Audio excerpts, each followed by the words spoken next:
For nearly 4 decades, his execution date felt like something that would never actually arrive. Appeals piled up, years passed, and many believed the system would run out the clock before justice ever caught up. But on one winter evening, the waiting ended, and a sentence handed down in the 1980s was finally carried out. What happened in those final hours raised unsettling questions about punishment, time, and closure. And the details of that day reveal far more than most people realize. Frank Athen Walls didn't look like a monster. He blended in easily, quiet, young, and working a low-paying job as a dishwasher, barely scraping by while sharing a trailer with roommates. On the surface, his life looked ordinary, even forgettable. But beneath that exterior, something was already broken. Long before the murders, Walls showed disturbing patterns that quietly pointed toward what was coming next. Break-ins, spying on women, and cruelty toward animals. These weren't random mistakes, they were rehearsals. The people closest to him sensed it too. One roommate later admitted that living with Walls felt wrong in a way he couldn't fully explain. Walls obsessed over dark conversations, casually talking about violent fantasies, how people could be taken out, and how someone might avoid being caught. It wasn't joking, it wasn't curiosity, it was fixation, and while no one around him knew how serious it was, Walls was already crossing mental lines most people never even approach. But those thoughts didn't stay thoughts for long, and when he finally acted on them, it happened in the most unexpected place imaginable. It happened in broad daylight, in a place where no one expects danger. A quiet stretch of beach. Sun. Open space. Nothing about the setting suggested what was about to unfold. Walls was only 17 at the time, out there completing community service, when he noticed a young woman lying alone on the sand, relaxed and completely unaware she was being watched.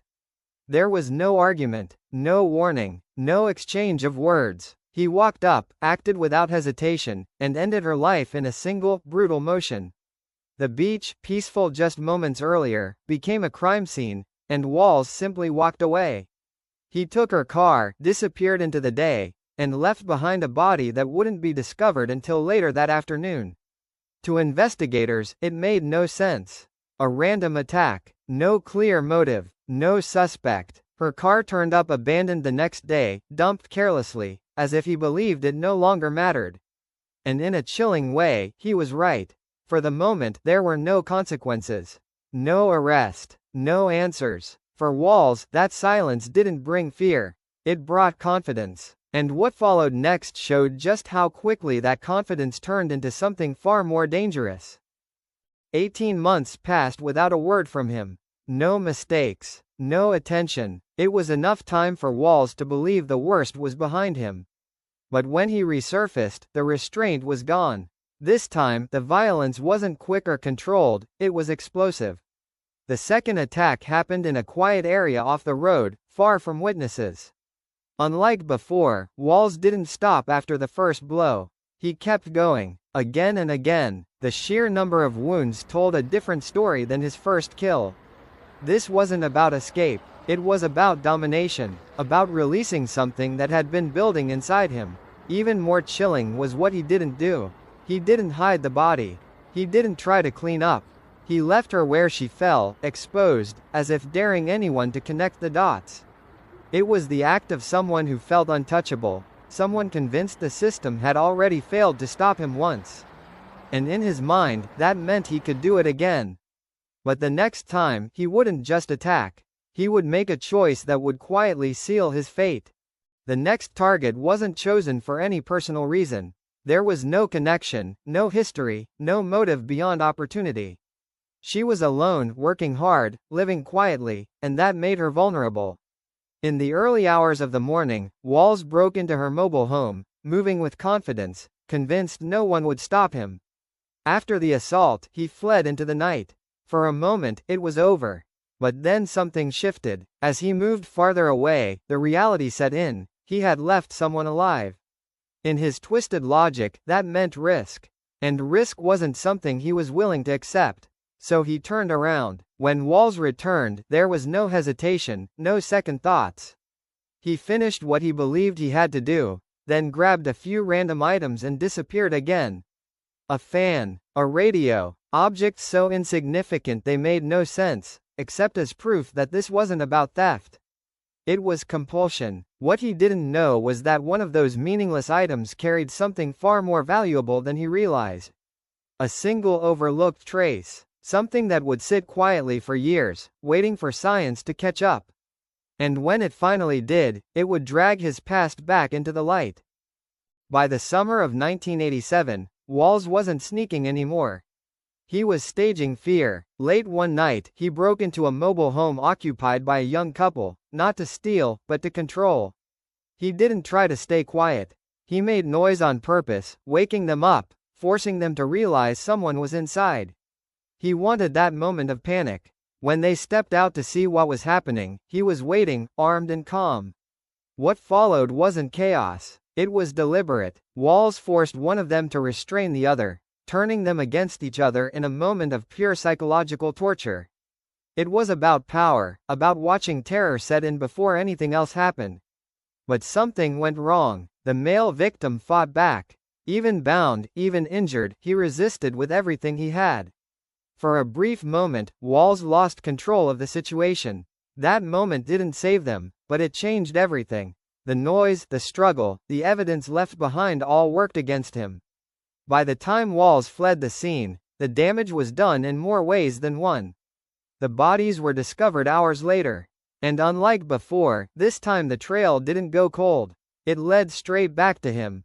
And in less than a day, the man who thought he was untouchable was finally caught. The arrest came fast, and once it did, the illusion of control disappeared.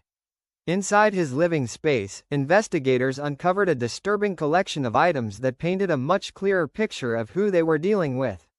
The case moved quickly to trial, and prosecutors didn't hesitate. They wanted the strongest punishment available. The verdict came back guilty. A death sentence followed, but that wasn't the end of it. Appeals, reversals, retrials, years began stacking on top of years. At one point, the conviction was thrown out, only for another jury to hand down the same sentence again. Each time it seemed final, the clock reset. While Walls sat on death row, the past kept catching up to him. Advances in forensic science reopened old wounds, tying him definitively to earlier crimes he thought were buried forever. Faced with evidence that couldn't be argued away, he stopped fighting some of the charges and accepted responsibility, quietly closing the door on any remaining doubt about how far his violence truly went. Still, the execution date never came. Decades passed. He filed claim after claim, including arguments that he shouldn't be eligible for execution at all. Judges examined the records, compared them against the facts, and rejected those efforts one by one. And after nearly 40 years of waiting, the state finally stopped delaying. A date was set, and for the first time, the end felt real. The final day began quietly. He woke up early, followed instructions, and showed no outward resistance. There were no outbursts, no last-minute chaos, just routine, as if the weight of what was coming had already settled in. He accepted a final visit and spent time in reflection, fully aware that there would be no more delays. When the time came, officials followed protocol down to the minute. His last meal was served earlier in the day, a full spread that stood in stark contrast to the setting and the moment it represented. As evening approached, he was escorted into the chamber, restrained, and prepared for what had been postponed for nearly 4 decades. What followed was not swift. Witnesses noted movement, signs of discomfort, and a process that stretched longer than expected. It wasn't the clean ending many imagine when they think of an execution. The room remained silent as the minutes passed, until it was finally over. At 6 p.m., the state pronounced him gone. With that, one of the longest-running death row cases in Florida's history came to an end. A sentence handed down in the 1980s had finally been carried out, closing a chapter that had remained open for nearly 40 years. And yet, for many, the questions didn't end there. With his execution, the legal process finally stopped, but the story didn't resolve as neatly as the paperwork suggests.